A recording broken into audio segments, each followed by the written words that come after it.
Dhruva Maharaj is known for his quality of determination. Quality of determination. We need a little determination. All the way in the back.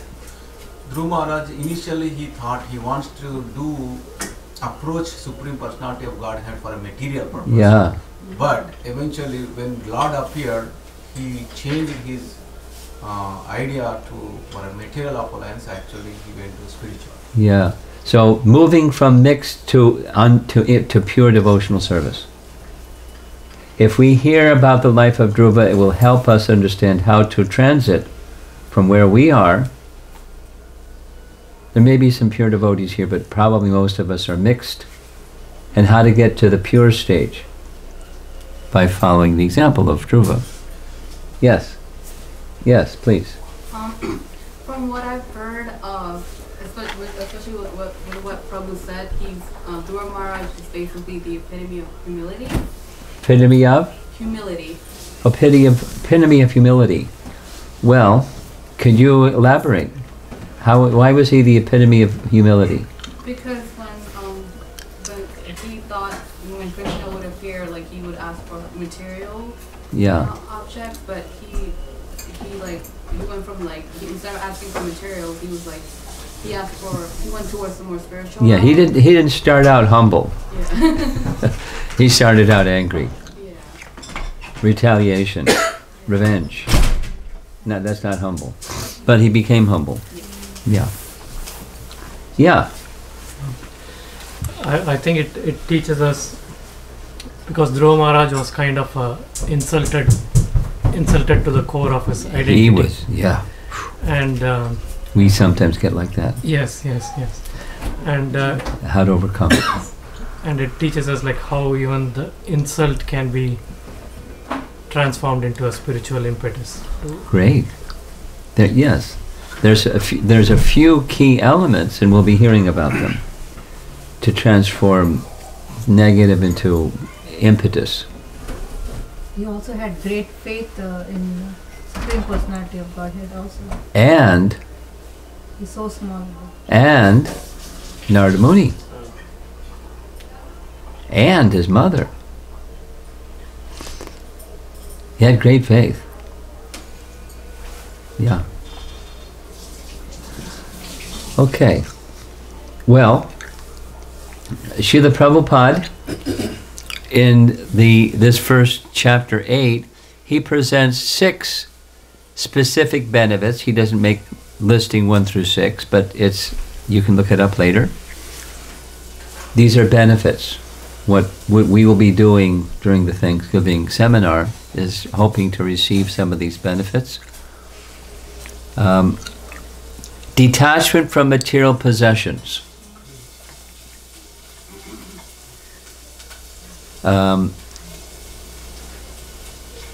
Gross and subtle material possessions. Now, the gross, of course, was he wanted a kingdom, and the subtle was revenge and anger and animosity, and he was being carried by those things.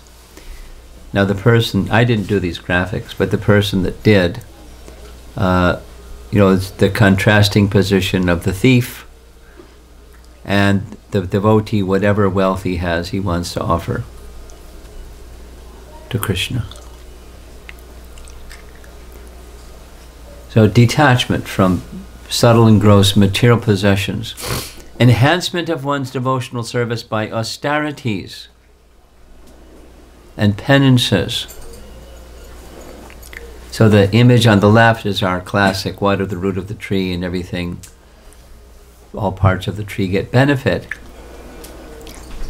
The austerities and penances doesn't, in his case it must have been pretty severe, but it doesn't mean it has to hurt.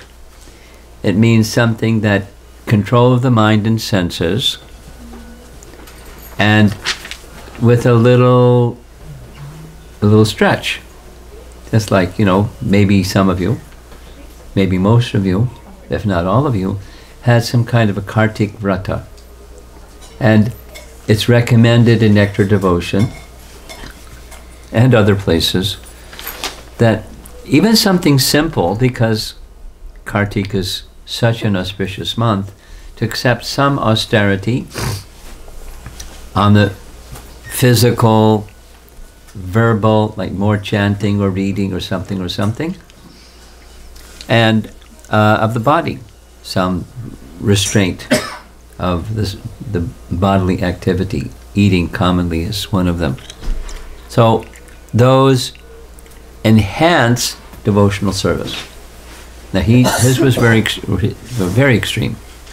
We'll hear as we move along. But it's a lesson that he taught. By the time he got to his 5th month,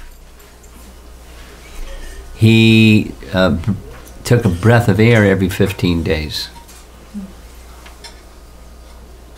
And standing on one leg, he was pushing the earth down with the weight of Lord Vishnu.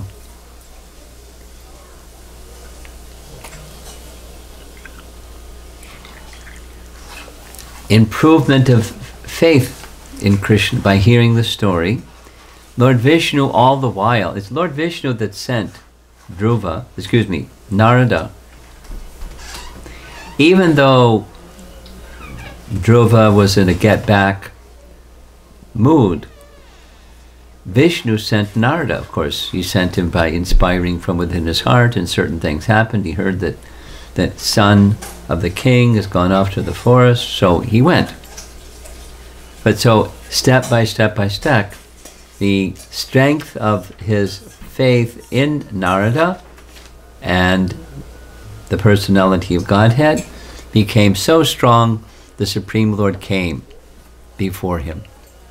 We'll hear some more about the distinction between when he was striving, when he saw the form of Vishnu in his heart, and then even more so when he saw Vishnu in front of him. Elevation from the material to pure devotional service. That's very important in the pastime of Dhruva. Here's some scriptural reference specific to this topic. You know this verse, right? Yasya devi para bhaktir yata deve tatagaro tasyaite katita hyartha prakashante mahatmanaha. Prabhupada's translation. The meaning of scripture is revealed to the person who has devotion to Guru as much as he has devotion to the Lord. So, meanings of the scriptures were revealed to Dhruva not because he was very literate and well-read and highly educated, and none of those things. Everything was revealed to him. Now there's some things in between, but the touching of Dhruva's head with the Lord's conch shell, and so many things transpired from that point. But that point came by his faith in Vishnu and Narada. Madhva makes a commentary on this particular Brahma Sutta or Vedanta Sutra. Bhakti brings one to the Lord and shows the Lord. Bhakti brings one to the Lord and shows the Lord. This is an important teaching our acharyas present when Lord Vishnu comes before him. That's not easy to attain, but bhakti brought him, and it was starting with mixed bhakti at that. But mixed became pure. It brought him to the Lord, and the Lord showed him his own form, as we see here. According to Rupa Goswami, this Laghu Bhagavatamrita is a text that he wrote. Prishnigarbha, we've heard the name Prishnigarbha from Krishna's pastimes, right? When Krishna appeared in the prison house of Kamsa as the son of Vasudeva and Devaki, Krishna informed, after hearing their prayers, This is the third time that I've appeared as your son. Because long, long ago, in Satya Yuga, because this is Satya Yuga, in Satya Yuga, as Prishni and Sutapa, you underwent very severe austerities. I came before you. You requested that I would become your son. I agreed and said I would do that for 3 lifetimes. So Prishni Garbha is the name of Vishnu, who appeared as a son of Prishni and Sutapa in Satya Yuga. And there's scriptural references where Rupa Goswami concludes that it's the same Prishni Garbha that appeared before Dhruva. It's a detail, but it's a form of Lord Vishnu who appeared in Satya Yuga. Connection and experience of the personality of Godhead, not just intellectually. Pratyaksha avagamam dharmyam. This knowledge, Krishna says, Bhagavad Gita is meant to give direct perception of the self. Of course, there's S with the self with a small s and with the big S. And there's the big S. The Supreme Personality of Godhead. Dhruva makes a connection with and directly experiences the Supreme Personality of Godhead through bhakti. And with the bhakti of Dhruva, there's reciprocation, personal reciprocation. Coming, touching, speaking, offering benediction. Very personal. Very personal. And the 6th that Prabhupada lists in that purport, hearing of the pastime of Dhruva generates a feeling of pure devotional service in the hearts of the hearers. So I'm ready. Are you ready? A feeling of pure devotional service just by hearing. I'm so fortunate. I'm going to be able to repeat this several times. The first time I made this whole presentation was in China, and it took twice as long because everything has to be translated into Chinese. But 12 parts for 7 days. It was really wonderful. So, and then speaking it again, just introduction-wise, and then again.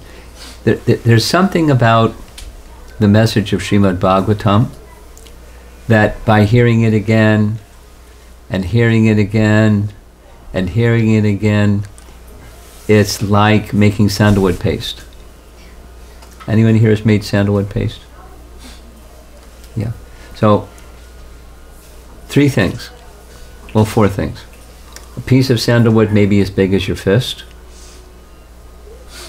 and a flat rock, and a little water. That's 3 things. Then the Hare Krishna mantra. And just circular motion, or sing your favorite song, or recite slokas, or whatever. Meditating on Krishna. And the wood becomes a paste. And as you make that circular motion, there's a fragrance in the sandalwood. You can smell. You sprinkle a little camphor and the sandalwood, and it's really delightful. And applying it becomes very cool. Of course, we don't need it right now, but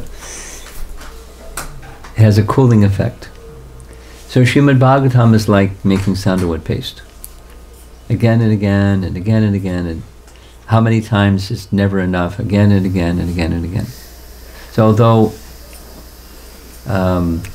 most of you know the story very well, hearing it again and again generates a feeling of pure devotional service in your heart. Although we're not there, we have in the mixed devotee position. So in addition to these 6 that Prabhupada gave, through going through all of this, I particularly appreciate 2 additional lessons. One is found in Krishna's instruction to Uddhava, Bhaktyaham ekaya grayaha. Only by bhakti with full faith can the devotees obtain me. And the commentary, this is Vishwanath Chakravarti Thakur's commentary, says this, what Krishna is saying to Uddhava, is shown in the histories of Dhruva and Prahlad. Bhakti with full faith, someone mentioned. He had such strong faith in Vishnu and Narada. So with such full faith,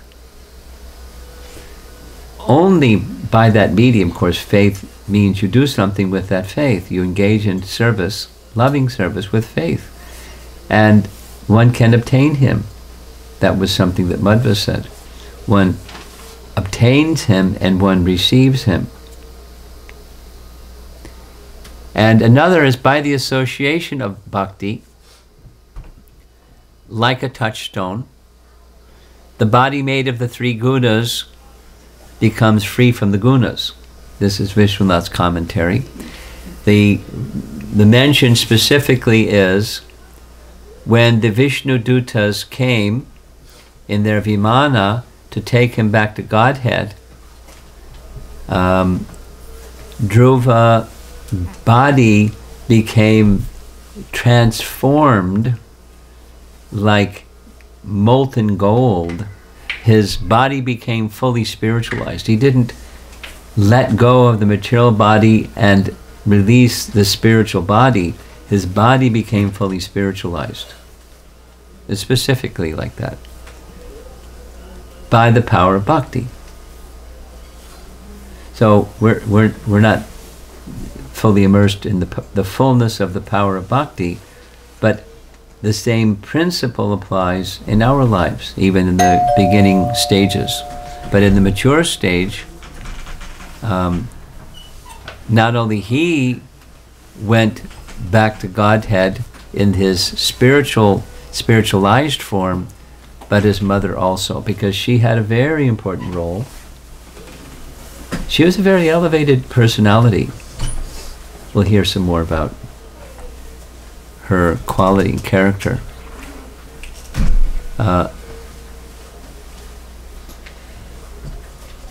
Vishwanath Chakravarti Thakur again comments, when it says that he achieved liberation, this doesn't mean liberation in the Sayuja sense, but he uses the language in the Dasya sense. He liked the position of being the servant of Vishnu. He liked that position. And he confirms, Vishwanath confirms by referencing Padma Purana. The wise say that liberation means following Vishnu, and that's certainly what he did, that kind of liberation, not the Sayuja kind. The meaning of his name, there's multiple similar meanings. The unchanging supreme truth,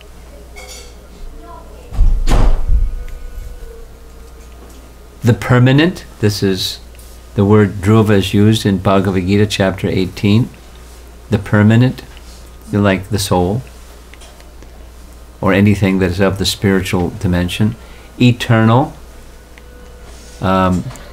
fixed, just like Dhruva Loka is the fixed planet upon which all the other planets move in reference to. It's a detail, but it's found in the Srimad Bhagavatam, that Dhruva being a spiritual, this is interesting, Dhruva being a spiritual planet, it's fixed. The other planets are not spiritual planets, so they're not fixed. But they move in relation to Dhruva Loka, specifically stated in the Bhagavatam and the Puranas and in the Jyotisha Shastras. There's strands of air, Vayu is the word, that connect the planets with Dhruva Loka. And as Dhruva turns, all the planets turn. through that link or connection with air. Now, it doesn't explain how that works, because in Akash, or space, there's no air. But Dhruva, everything comes from Vishnu, and Dhruvaloka resides in that place where Vishnu resides. And so there's everything comes from him. So it doesn't describe the technology at all. It just says there's like ropes, there's a Sanskrit term, that the planets are connected. And because we're accustomed to hearing Prabhupada's statement, the chandelier metaphor. And we all know that one because that's the TOVP. Up here is Dhruva, and in the vertical dimension, the planets of the Saptarishis, and then the planets of the Devas, and down and down and down, including our Bhumandala region. All the planets are moving in a clockwise direction around the central pivot place, Dhruva. So Dhruva is fixed, and everything else is not fixed in our universe. And everything that's not fixed comes into being, goes out of being, and Dhruvaloka doesn't come into being and go out of being. It exists after the universe is finished, because it's a spiritual planet. Here's a little diagram saying something that we just discussed at the very beginning. We're very familiar with this mixed devotion. I call it the two-pocket program. So much for Krishna, so much for me. And that's the mantra. Me, me, Krishna, Krishna. That's the mixed devotion. And then the unmixed devotion, there's no me pocket, it's just Krishna. So he moved from this mixed to unmixed, or pure. And part of the invitation during the course of this presentation, at intervals we'll do some reflecting, some personal, external or internal obstacles or blocks that each one of us may have that hinders our practice in pure devotional service. In Dhruva's case, it was this get-back mentality and an ambition for something material instead of connecting simply with the personality of Godhead. So our hindrances or obstacles, maybe some of these over on the right, and then there's our goal way up there. So there's a reason for asking questions like this. What do I want to receive from Dhruva Maharaj to cross my blocks? This is a message of opening the heart, so that at the end of hearing the whole pastime, it's not just, oh, that was really nice, now I have more details and more information in my nice information basket over here. But it's meant to bring some transformation. Hearing, just as your first comment, hearing about Dhruva helps us have a model, a role model to follow and to aspire to be like. So he had his, what are mine, and maybe there's some similarities, certainly there's differences, and how by hearing about Dhruva is going to help carry me beyond those obstacles from mixed to unmixed. Prabhupada's writing, generally people come into association of devotees to mitigate some material wants. But the influence of a pure devotee frees a man from all material desires by enabling him to relish the taste of devotional service. Devotional service is so nice and pure that it purifies the devotee, and he forgets all material ambitions as soon as he engages fully in the transcendental loving service of Krishna. A practical example is Dhruva Maharaj. Now this is from teachings of Lord Chaitanya. Dhruva Maharaj wanted something material from Krishna and therefore engaged in devotional service. When the Lord appeared before Dhruva as four-handed Vishnu, Dhruva told him, "My dear Lord, because I engaged in your devotional service with great austerity and penances, I am now seeing you, whom even great demigods and sages have difficulty seeing. Now I am pleased, and all my desires are satisfied. I do not want anything else. I was searching for some broken glass, but instead I have found a great and valuable gem." Thus Dhruva Maharaj expressed his full satisfaction and refused to ask anything from the Lord. Commonly, this pastime of Dhruva falls in the artarti category. We know from Bhagavad Gita, Chatur Vidha Bhajante Mam, four types of pious people: Jana Sukriti, Artha, Jigyasu, Artarti, Gyani Cha. So this is the desire of wealth. This is our Acharya's commentary on this Bhagavad Gita verse. He's a classic, desire of wealth. He wants a big kingdom.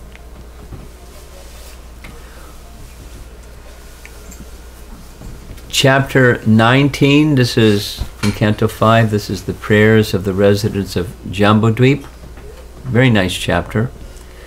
Whenever Krishna is requested to fulfill one's desire, he undoubtedly does so, but he does not award anything which, after being enjoyed, will cause one to petition him again and again to fulfill further desires.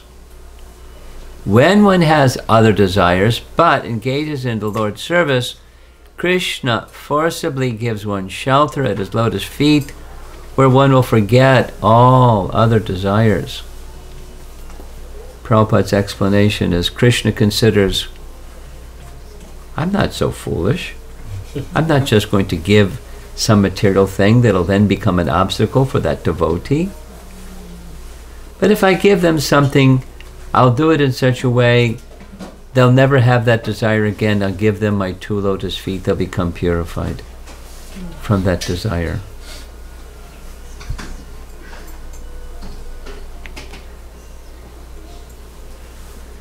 In relation to Sudama Brahman, this is Srimad Bhagavatam, Canto 10, Chapter 81. To a devotee who lacks spiritual insight, the Supreme Lord will not grant the wonderful opulences of this world, kingly power, and material assets. Indeed, in his infinite wisdom, the unborn Lord well knows how the intoxication of pride can cause the downfall of the wealthy. Since the Lord is full of all powers, Bhagavan, and is always perfect in himself, he is independent in bestowing. He does not give wealth, kingdom, and power because the variety of mentalities in the devotees. The Lord sees that intoxication with wealth, kingdom, and power causes downfall from one's position. This is Jiva Goswami's commentary on that.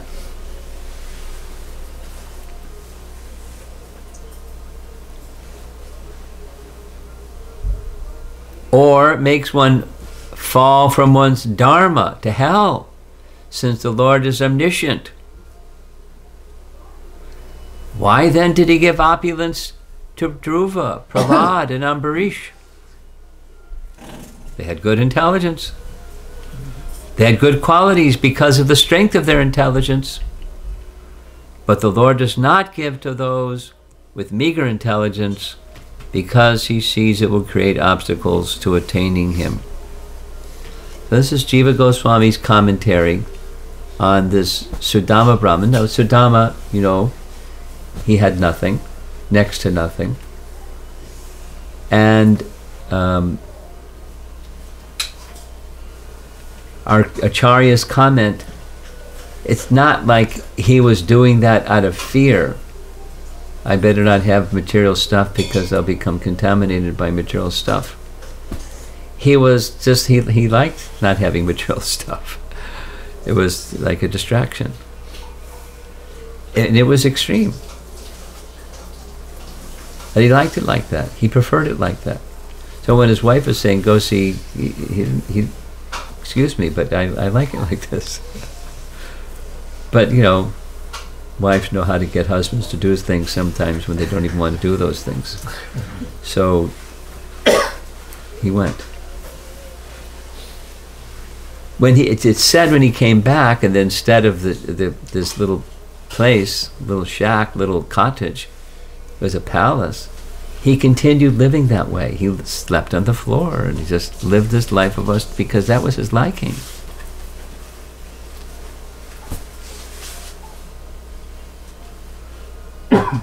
So he didn't become bewildered or proud or fallen because of the strength of intelligence. And because of that strength of intelligence, good qualities. Now, what's good intelligence anyways? Good intelligence is not, you know, you're a gold medalist in the graduating class of your university. That's one kind of intelligence. Or valedictorian, that's what's the term in the West. But real good intelligence is how to reach Krishna. The Dami Bodhi Yogam Tam Yena Mama Bhyanti Te. That's good intelligence. And it's a detail, but as you read Prabhupada's books carefully, you'll notice that he uses the terms almost interchangeably, Bodhi and Bhakti. But they're two terms because it's not identical. Bodhi means the intelligence that drives Bhakti, and Bhakti is I want to please Krishna. So what's the best way to please Krishna? That's what Bodhi is. They're inseparable. You don't have strong Bhakti without Bodhi. You don't have strong Bodhi without Bhakti. They go together. But when you have strong Bhakti and strong Bodhi, you have good qualities. Yes? It's Bhagavad Gita. But it's also nectar devotion, and it's reality. Good qualities rest upon good intelligence. And good intelligence is given by Krishna to one who is always engaged in his loving service. Krishna gives that bodhi, how to come to him, how to engage everything in his service. That was Dhruva.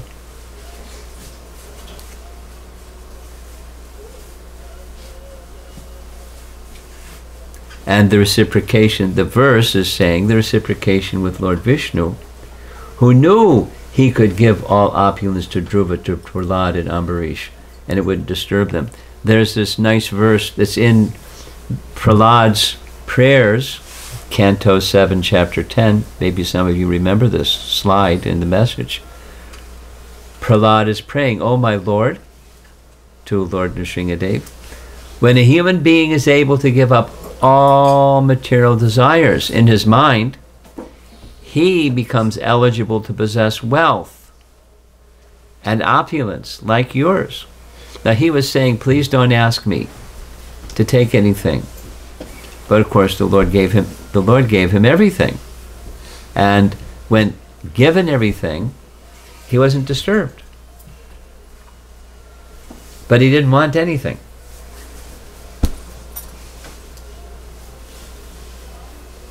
It's irony, isn't it? Material and spiritual consciousness.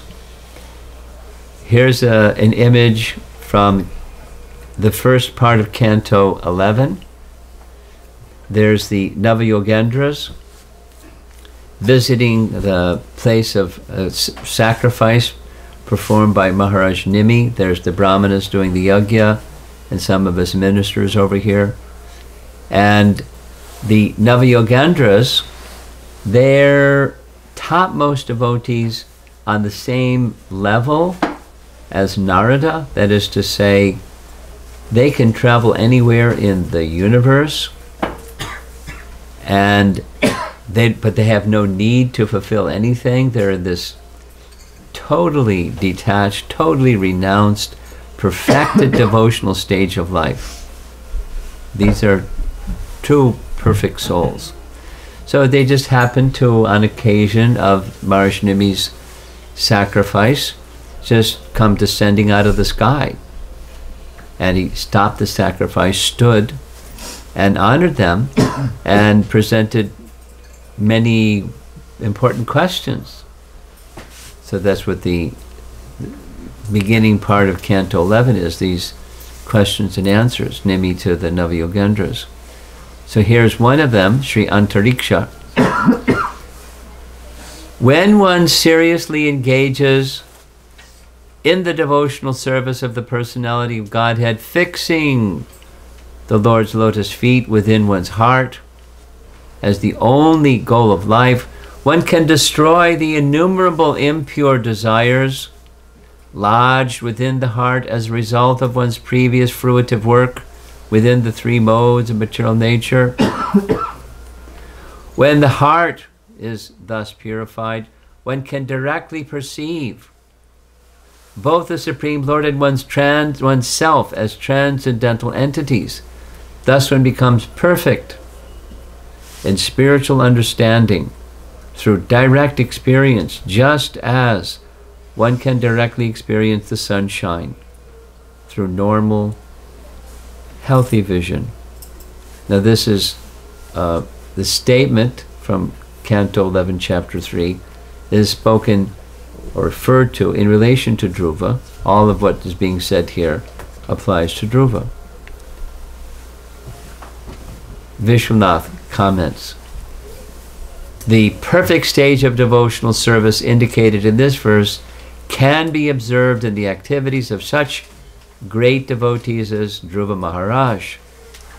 Dhruva Maharaj approached the personality of Godhead desiring a political adjustment on the material platform, but when purified by chanting the holy name of God, Om Namo Bhagavate Vasudevaya, he felt no further need for material sense gratification, as stated in the first canto of Srimad Bhagavatam, Jandiyatiyashu Vairagyam. Important reference. As soon as one advances in devotional service, one is freed from the embarrassment of superficial material desires. So this is how to move from mixed to pure. So it can be slow or fast. For most of us, it's slow. Prabhupada was once asked by a reporter, Swamiji, how long does it take to become Krishna conscious? I've referred to this many times. And Prabhupada's answer was immediate. He said, less than a moment. Looked around and said, in that less than a moment, just two things. The desire to become the enjoyer of the fruits of your activities through sense gratification. You have to give it up. And the other, the tendency to try to understand the Absolute through speculative powers. You have to give it up. And he said, generally people are attached to those two things, so generally the process is gradual. What was the second point, Maharaj? Speculation. Trying to understand the absolute truth through our speculative power. Give it up.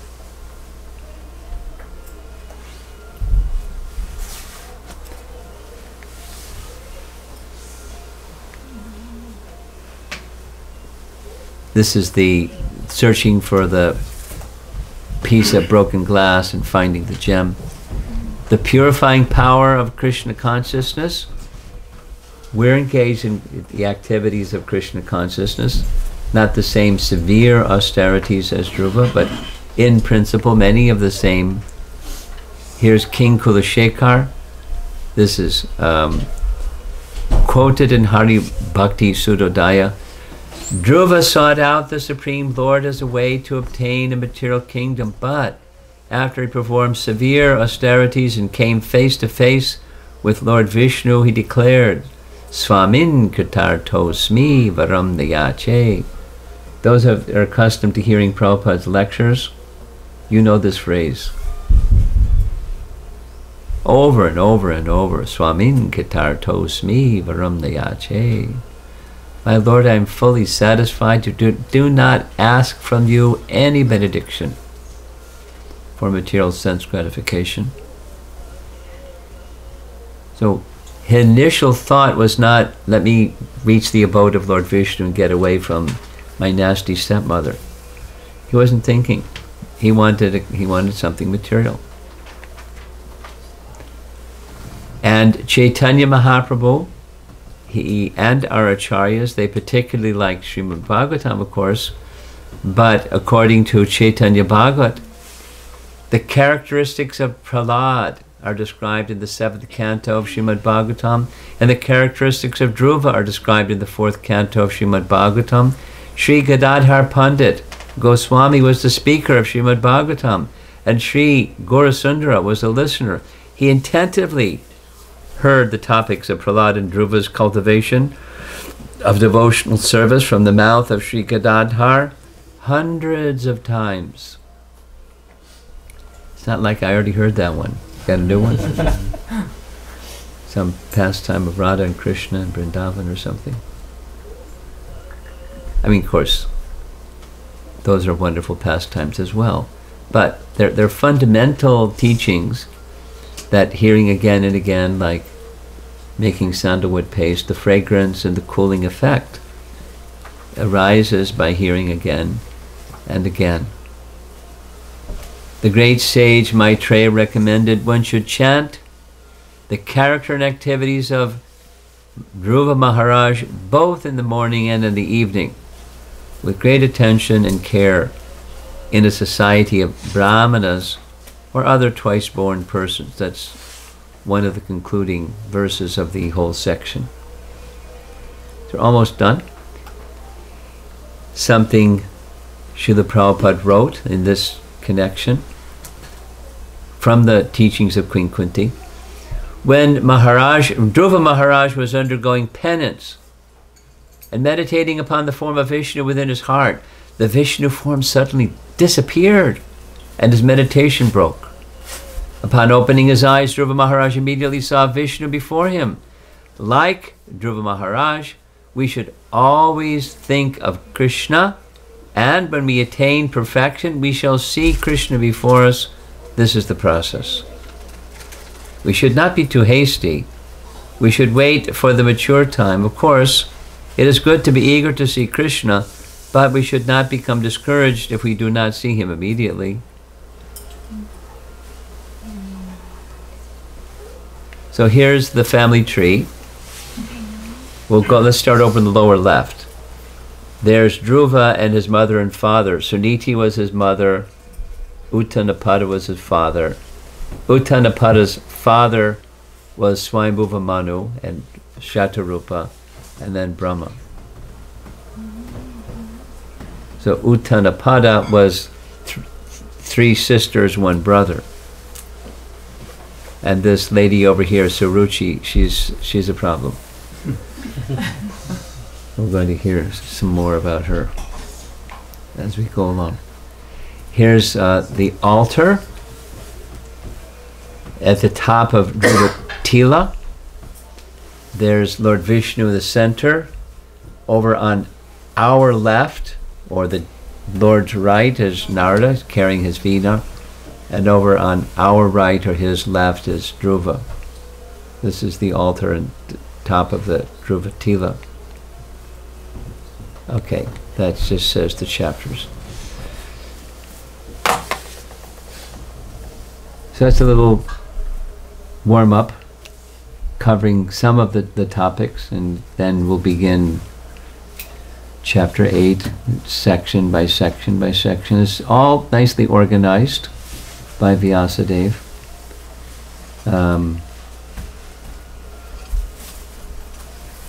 Very important lessons for anyone engaged in devotional service. How to execute properly. Elements that help, elements that impede.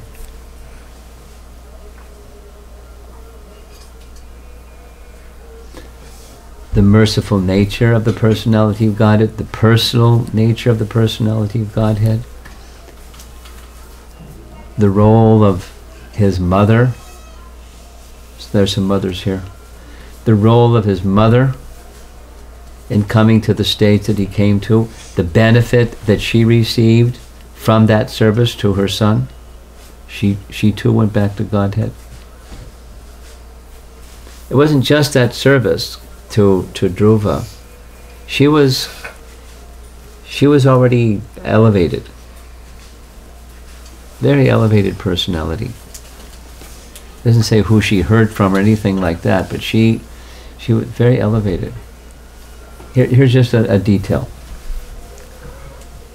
Those of you that are mothers, think about this. You want to find Vishnu. You want a kingdom. Well, your stepmother, Suruchi, although her words were very hard to bear, there's something in what she said that was true. And you should take that which is true. You know, be a Paramahansa, take milk from the filthy place. What she said was true. You should worship the lotus feet of the personality of Godhead. There's like 5 verses where she just describes the lotus feet of the personality of Godhead. And her son is 5 or 6 years old, and off he goes to the forest. Now, those of you that are mothers, are you going to have your 5, 6-year-old son go off to the forest? No samosas? Kachoris? Nothing?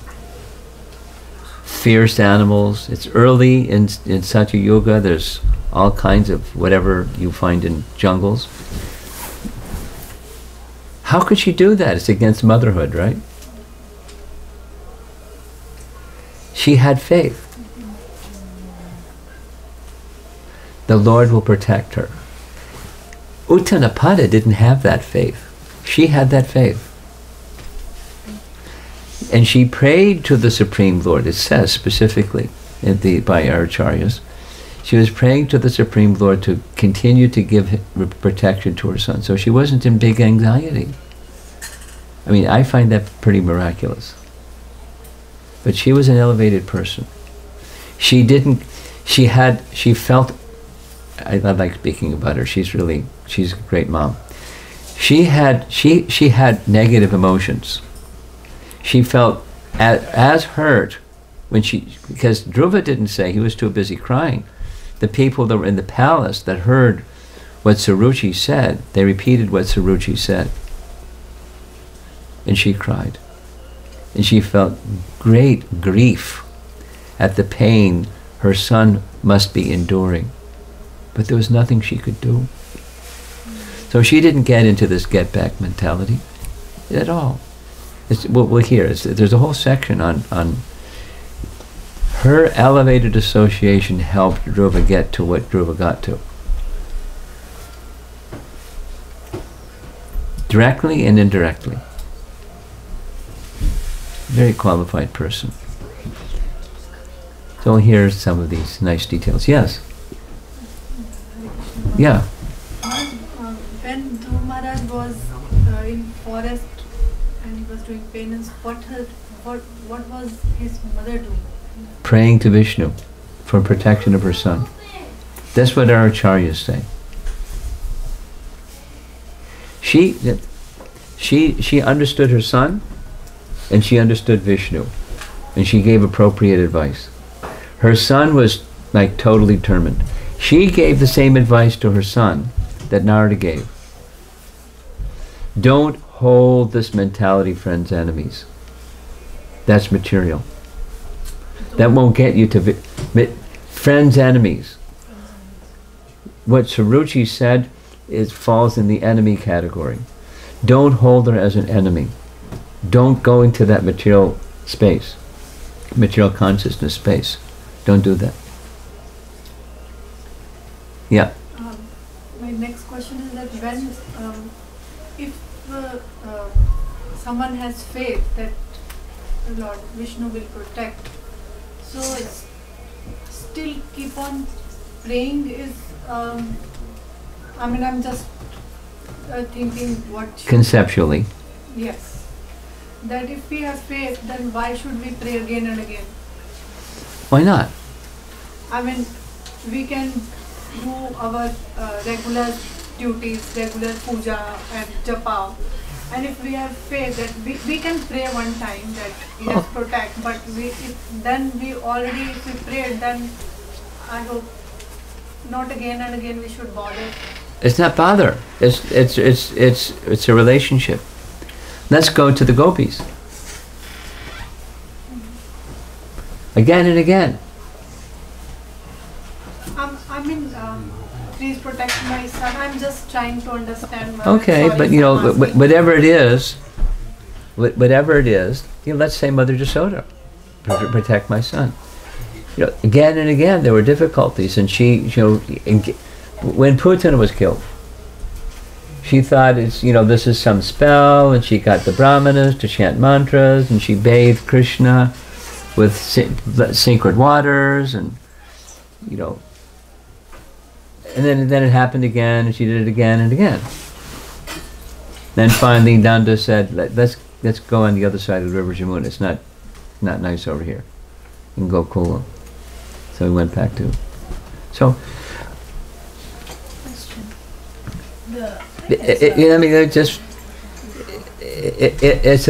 It's a mood of love.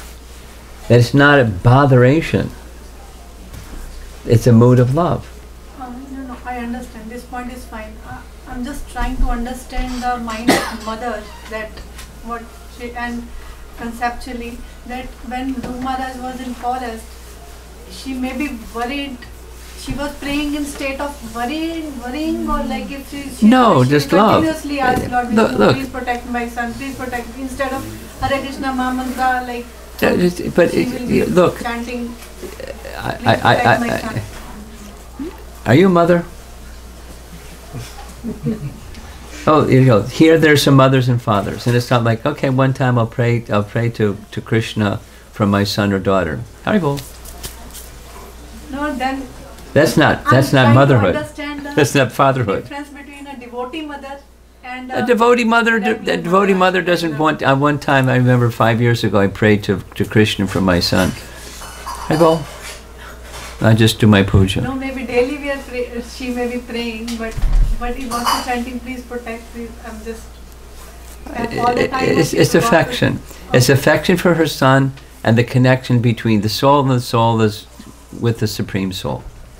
So, Maharaj, the point is. You're saying the same question over and over again, and I'm saying the same answer over and over again. I'm sorry if I'm. It is worrying versus faith. Well, when you have faith, it doesn't mean you don't say anything. You just say it once and do your puja. You say it again and again. Why not? Okay. It's not botheration. It's not. Maybe you didn't hear me the first time, so I'll say it again and again, just in case you didn't hear me the first time. It's a relationship, and it's an expression of love in that relationship, and it's natural. So that's. You want to say something about this? My question is, I'm just, I am trying to do it in the practical thing. This kind of, I understand as a, not only mother, any relationship we pray for the love. But then how do you detach? At the same time, we should have some kind of detachment, right? But how does detachment become possible? By attachment to Krishna. That's how. Chapter 5 Bhagavad Gita. What is called renunciation is the same as yoga, linking with the Supreme. So link with the Supreme, link with the Supreme. Detachment doesn't mean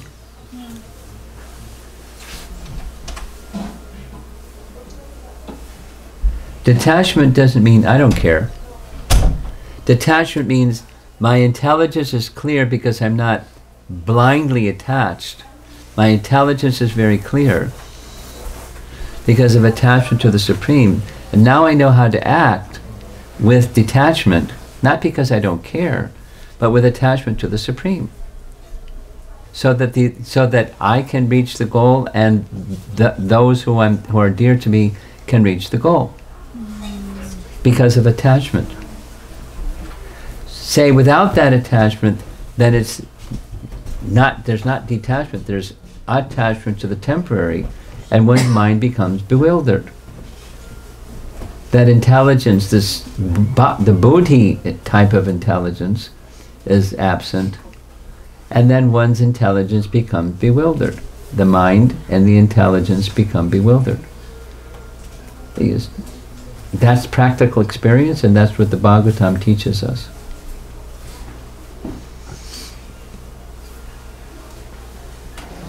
Detachment is possible through attachment to the Supreme.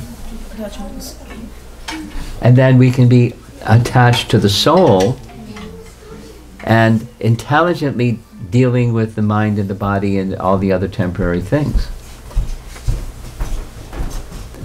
for the pleasure of Krishna. At least, the position to do that is in place. And then everything depends upon reciprocation from Krishna's side.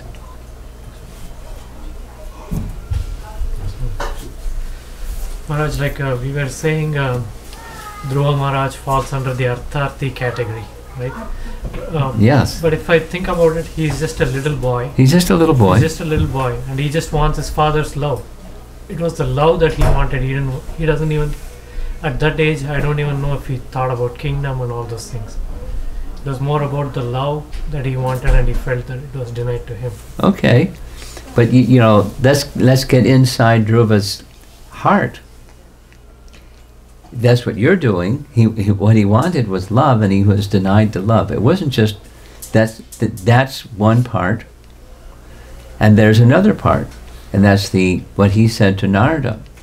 What his mother said to him and what Narada said to him was the same thing, and he replied specifically to Narada, "Your instructions are right. I can't follow them because I am Kshatriya spirited. I've been challenged, and I'm going to challenge back. It's not just I want love. It's, yes, but it's the Kshatriya spirit due to guna and karma. You stepped on my toe. You insulted me like this? I'll show you. Not just I want my father's kingdom. It was a little boy. I want better than my father's father's father. He wants the kingdom better than Brahma. It's a little boy. I mean, what does he understand about these things? But his mother, so he did understand about Brahma. His mother said Brahma achieved his kingdom by austerities and the mercy of Vishnu. And your grandfather, Swayambhuva Manu, he did his offering of sacrifices and so forth, and he achieved what he achieved. So anything becomes possible through the mercy of Vishnu. So that's the only way you're going to get what you want. She knew her son. So then Mission Impossible becomes possible by the mercy of the personality of God. And he had faith in her, his mother. She had that faith herself, and he had faith in her. So that became his faith through her association. So it wasn't just wanting the love of his father. Yes. And instead of the love of his father, he got the brush off. Then later his father is going to say, how hard-hearted. But his hard-heartedness was very damaging. His son wanted his father's affection. He said naturally. But there was other things going on too besides that one. Yeah. And like, This is a good group. You got lots of nice thoughts going. Yeah. Dhruva Maharaj honestly went to Lord Vishnu expressing his material desire Yeah. and ended up getting pure devotional service. And at the also you showed the slides where it said if we just worship Vishnu, all our impure material desires go away. So which approach, I mean bhakti process, which approach we should use? Like, is it better to express honestly to Krishna, these are my material desires and I want to get fulfilled, or just engage ourselves devotional service and then all Well, both work, because it's like the sun is pure. So if something impure comes in touch with the sun, it becomes pure, whether it's this way, that way, the other way. Because the sun is pure, purifying. So whether it's this way, that way, go to the supreme pure. And certainly we should be honest with ourselves. And if we're going to be honest with ourselves, we should also be honest in our relation with the personality of Godhead. But you know, whether you say, I want, fill in the blank, or you say, like Prahlad says, my heart is filled with so many things, please remove these unwanted things from my heart. The initial from Dhruva wasn't, please remove these desires from my heart. I want.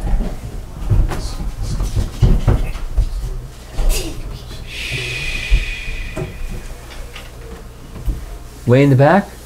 Yeah. My question was, is affection the same as compassion? Is what? Affection the same as compassion? Affection same as compassion. Is affection same as compassion? No. Well, they're related, but they're not the same as.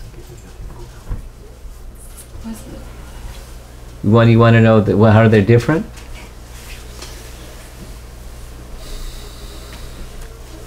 Well, here's one answer.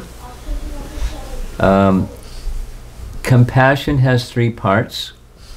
Compassion has an affective side, what you feel. Compassion has a cognitive side, what you understand about someone. And compassion has a motivational or an active, you want to do something. So the affection element is part of compassion, but it doesn't stop there. So compassion is more than affection. Well, it's more comprehensive, but affection is certainly there. Okay? Yes? Yes, Maharaj, thank you very much for coming and blessing all of us and explaining us about Mishra Bhakti. So Maharaj, as you mentioned, from Mishra Bhakti to Shuddha Bhakti, pace can be different how we can go. Yeah. So most of us here are Grahasthas, and because I of noticed. Because of Srila Prabhupada's mercy, we could able to know what is Bhakti. But many times we are getting overwhelmed and forgetting that we have to go towards Bhakti, or we should walk towards Bhakti. We are still happy with Mishra Bhakti. So what can we do to hear about Dhruva? I mean, that's what Prabhupada said. It's not, hearing Srimad Bhagavatam cleanses, vidunoti saritsatam. Nashta prayeshu abhadreshu dityam bhagavata sevaya bhagavati uttama shloke bhaktir bhavati naistaki. We have two young boys with their hands eagerly waving in the air. Is that okay for an answer? I'm a Srimad Bhagavatam fan. But any one of the direct processes of bhakti will help us. So and do so in the association. Put your hand down, and I'll call on you as soon as I finish, okay? in the association of others that are moving towards Shuddha Bhakti, Sadhu Sangha. So we have our Bhakti Vriksha gatherings for that purpose. I mean, there's multiple purposes. Nice prasadam, right? And, Friday night, like, boy, it's been a tough week. But, it's Sadhu Sangha.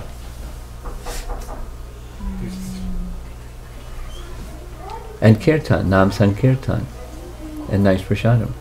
This young boy is really enthusiastic, so you're going to have to wait till he... Go ahead. Maharaj is calling. I'm calling. Now he's shy. He has a question from Bhagavatam. He is saying that when what is boar incarnation? Vraha. Maharaj, actually, he has the question about Canto 1, Chapter 3. Canto 1, Chapter 3. Yeah, for material creation, there is a boar incarnation. Yeah. So, how is it different than the Varaha incarnation, or is it same? Same.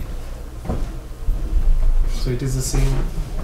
So, in that, Maharaj, he asked the technical question that it is mentioned that the earth was, hidden, and then boar, like Varaha, actually pulls it out. So he was asking who put earth there, because it is the initial creation. Who put earth where?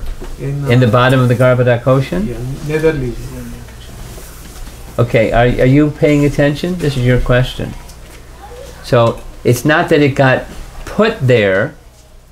It's not that it got put there, but it fell out of orbit.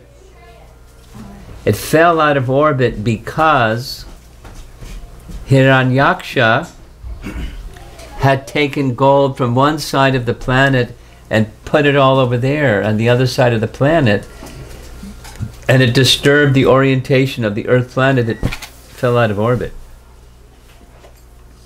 down towards Garbhodak ocean.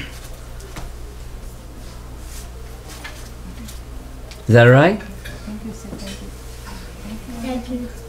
Okay, here's a detail. You ready for the detail?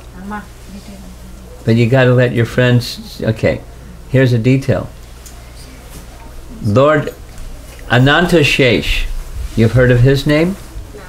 Ananta Shesh, he's at the bottom of the universe. Ananta, a serpent that has many, many hoods. He's at the bottom of the universe, and he's an expansion of Sankarshan. Sankarshan of the spiritual world. He's at the bottom of the universe, and he has a potency, an attractive potency, according to the scriptures. That attractive potency is the force of gravity. Everything falls down. So when the earth was imbalanced, it fell down to the bottom. The nether region is the bottom regions of the universe. That's where Anantashesh is below that.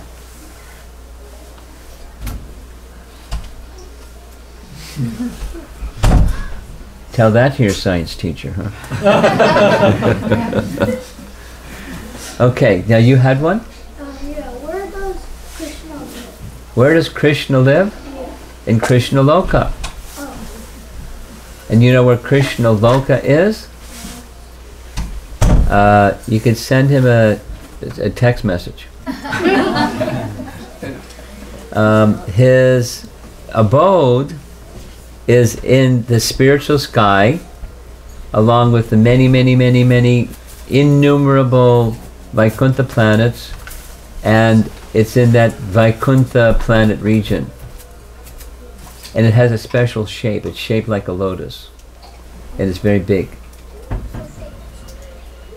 That's where Krishna lives, in Goloka, in the spiritual sky, in that spiritual planet named... Loka means planet. Goloka is Krishna's planet. Lots of cows. That's what Go means. Oh. Planet of the cows. Yes. Yeah. Maharaji, I have a question. I am very attached to my kids, and sometimes I feel like if it's my attachment or my duty towards my kid, Both. that Mixed. yeah, I just try to instill those values so that when they grow, they should be able to contribute to society. Yes. That's a And, mother's duty. So sometimes I forget about all the prayers, but whatever I do, I dedicate it to Krishna. Even my kids, I address them as Krishna. I see Krishna in them. So I just want to know if it's attachment or is my motherly duty, or It's mixed. if I'm being obsessed. Motherly duty can be mixed with higher and lower sentiments. All species of life, male and female, there's a motherly intuition. I had a little experience with a mother duck. It was very unforgettable. I was visiting somebody that lived, and they have a pond in their backyard, and so I went to see the pond in their backyard. They just moved there, and there was a mother duck with her little ducklings. And I wasn't being confrontational or anything. I just was walking around the pond. I got too close to the ducklings. The mother duck stood straight, her tongue went out, she started making this noise and started charging me. And I ran.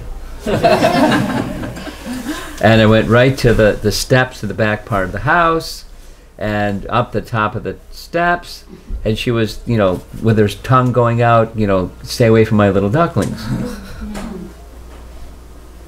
Now, she didn't go to mother duck school, but she was being protective of, so the motherly instinct is of the body. And then, it's a duty of the mother to protect her little ducklings or her children or whatever the things that mothers do for their offspring. It's a duty to do those things. It's negligent of duty to not do those things. But it doesn't make it spiritual because there's a dedication of duty. It can be simply out of attachment without any higher consciousness. Just forgive me if I'm saying something wrong, but there's a contradiction sometimes. I feel that like Dhruva's mother, she entrusted Dhruva to Krishna only and sent him to jungle. At the same time, Krishna says, Gandhari once she complained and questioned Krishna that I had hundreds of sons and all of them were killed in the war, Mahabharata war. Why did that happen to me? No son, you couldn't save. When you were there, how could that happen to me?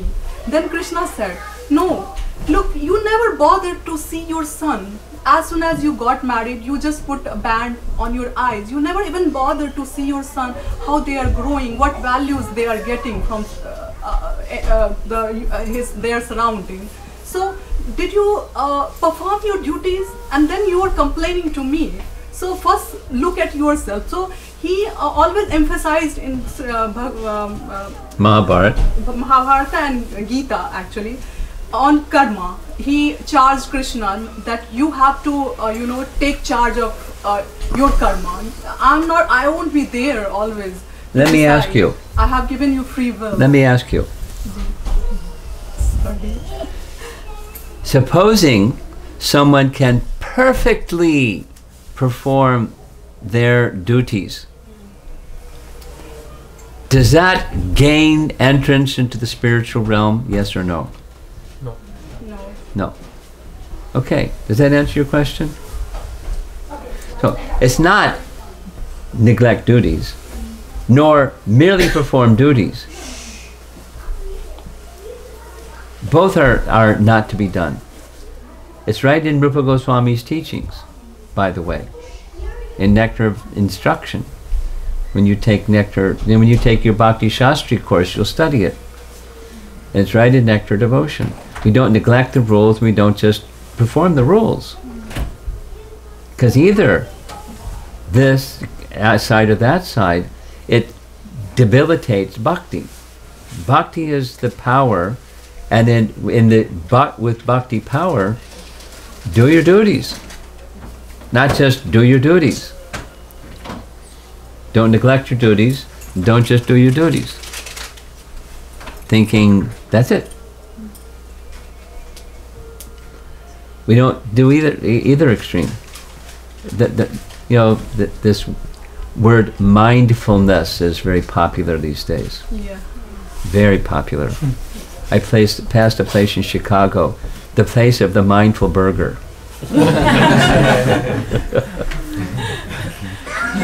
So it's just marketing. But mindfulness is also incomplete. It's bhakti. Bhakti. But no but. Sorry. No but. Bhakti. So do with attachment to Krishna, that Krishna should be pleased. That's the consciousness that you as a mother, if you can have that, you will pass that on to your children. And if you don't have that, you won't pass it on to your children. Oh, that's But a question. I feel that I'm spiritual. Spirituality is something which really turns me I didn't say on. that you're not spiritual. Yeah. I didn't say that. Did I say that? No. Okay. So that's the standard that we live our lives by. There's someone right behind you that's waving their arm and they want to contribute something. This is right what she's asking me. She's talking about a motherly duty towards the children. Now my question to you is, now we are all grown up, we have our kids and we know what we are going to transform some good values to our child. Good. However, now here's the but. However, the thing is, what is the duty of a child towards the parents? Because I am sitting here and my parents are back in a different part of the continent. You live your life according to the values that your parents passed on to you. That's what your duty is. Correct. But the thing is, I need to reciprocate. Now I am... And that's your reciprocation. That is your reciprocation. I'm helpless. I'm not helping. And when they need me, I'm not there. So Well, wait, the way... there's the guilt. Excuse me. But what is their real need?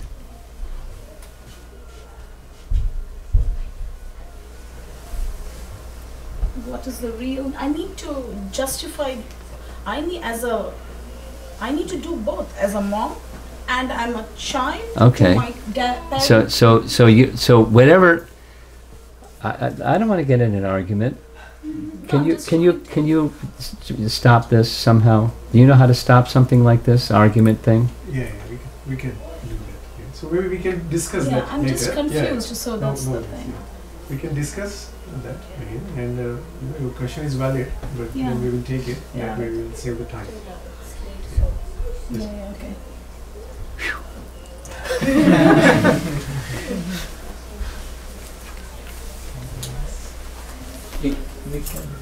Yes. As you were mentioning that higher duties, so can you little bit elaborate like higher duties of parents? So Higher duties of parents. Well, I mentioned it, but I don't mind mentioning it again. The higher duty is, just use one word, bhakti. The higher duty is all those things that you do as a parent, you do as an offering unto Krishna. Yat karoshi, yat asnasi, yat jahosi, etc. Make that as an offering unto Krishna. And that's the higher duty. Because if you model that higher duty, that's going to be received by those that you're parenting unto. You model it and nurture it so that because that's the value, that's the consciousness that will support the value that your children you hope are receiving from you, and it will sustain because of that offering unto Krishna consciousness. It will sustain the value. That is to say, as your children leave home and go off to college and do things that young people do that you all did when you were growing up. There's this big gap when I experienced it, things that my mother and father taught me, and then when I went off to college, it just like evaporated. I mean, not like I became a bad person, but the consciousness, due to the pressure, the socialization, and the freedom, and the this and the that, and it did, you know, what makes it stick is the consciousness that this is for the satisfaction of the Supreme. The bhakti principle sustains and supports values and behaviors. So that's the higher duty of a parent, of parenting. And it's not easy.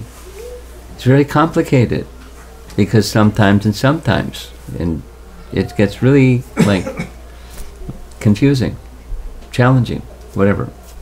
But that's the higher duty. And when that higher consciousness is there, then Krishna gives the intelligence how to sort through the complication. Buddhi. Dadami buddhi yogam tam. For you and for those who you're parenting unto, your children. And the circle keeps going out. Okay. Dhruva Maharaj ki jai. Jai.